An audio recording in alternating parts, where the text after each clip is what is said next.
আপনারা হয়তো অনেকে বিশ্বাস করবেন না যে এই পিচ্ছি বাইক চালাতে পারে। এটা শুধু আপনারা না, প্রথমে আমিও বিশ্বাস করিনি। আসসালামু আলাইকুম এভরিওয়ান, ওয়েলকাম টু মাই সস্তা ব্লগ। ভেবেছিলাম গত 5 ঈদের মতো এই ঈদটাও শপিং ছাড়াই কাটিয়ে দেব। গত পরশু রাতে দোকানদারি করার সময় দেখলাম যে আমার দোকানের পাশে এক মামা ফুটপাতে সুন্দর সুন্দর পাঞ্জাবি আর ট্রাউজার বিক্রি করতেছিল। কৌতূহল বশত একটা পাঞ্জাবি দেখতে গিয়ে আমার পছন্দ হয়ে যাওয়ার 350 টাকা দিয়ে একটা পাঞ্জাবি আর 600 টাকা দিয়ে একটা ট্রাউজার, মোট 950 টাকার মধ্যে আমার এবারের ঈদের শপিং সেরে ফেলি। তারপর রাতের বেলা বাসায় এসে দেখি সাহারির জন্য ডিম খিচুড়ির আয়োজন করা হয়েছে। যেহেতু ফ্রেন্ডদের সাথে ওইটাই ছিল আমাদের শেষ সাহারি, তাই অন্যান্য দিনের তুলনায় ওই দিন একটু বেশি মানুষ ছিল। ওই দিনের খাবারটা খুব বেশি ভালো হয়। যখন খুঁজতে গেলাম খাবার এত ভালো হওয়ার কারণ, তখন দেখলাম যে এই খাবারের বাবুর্চি ছিল সে ছিল মূলত বিবাহিত, বাট সে বয়স হয়েছিল আমার 2 বছরের ছোট। তাই বুঝতে পারলাম যে বিবাহের অনেকগুলো ফজিলতের মধ্যে এটাও হয়তো একটা। তারপর ঘুম থেকে উঠে দুপুর বেলা চলে যায় আমার দোকানে অর্গানিক মেহেদি আনার জন্য হাজীগঞ্জ বাস টার্মিনালের কাছে টেস্টি বাইটে।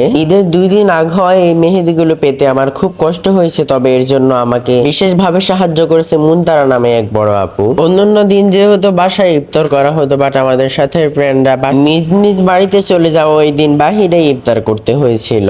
বাহিরে বলতে আমার দোকানের পাশের এক নানা আরো 2-3 জনের সাথে মিলে ইফতারটা করা হয়। ইফতার করার পরে এই রমজানে প্রথমবারের মতো বড় মসজিদে মাগরিবের সালাত জামাতের সহিত আদায় করা হয়। সকাল 10টা থেকে রাত 11টা পর্যন্ত দোকানদারি করতে করতে ক্লান্ত হয়ে যাওয়ায় দোকানদারি শেষে আমরা 3 জন মিলে খাই পিওর 1 গ্লাস করে আখের শরবত। বাজার থেকে সব কাজ শেষ করে বের হয়ে প্রায় 1.5 বছর পর বাইক দিয়ে ঘুরতে বের হই। আপনারা হয়তো অনেকে বিশ্বাস করবেন না যে এই পিচ্ছি বাইক চালাতে পারে। এটা শুধু আপনারা না, প্রথমে আমিও বিশ্বাস করিনি। পরে সে আমাদের বড় বড় 2 জনকে নিয়ে হাইওয়ে রোডে পর্যন্ত ঘুরেছিল। আমরা প্রথমে হাজীগঞ্জ থেকে সেন্দ্রা যাওয়ার আগের পাম্পটাতে যাই তেল নেওয়ার জন্য।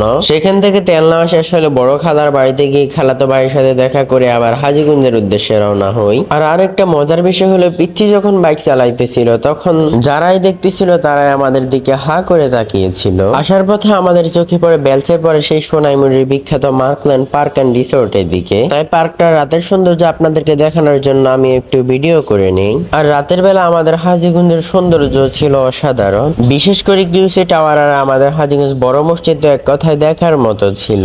আর আজকে যেহেতু শেষ সাহারি ছিল আর আমরা রান্না করার মতো তেমন কোনো সুযোগও ছিল না, তাই আমরা চলে যাই হাজি কাচ্চি ঘরে। সেখান থেকে 3 জনের জন্য 3 প্যাকেট চিকেন বিরিয়ানি নিয়ে আমরা ফের আবার বাসার দিকে রওনা হই।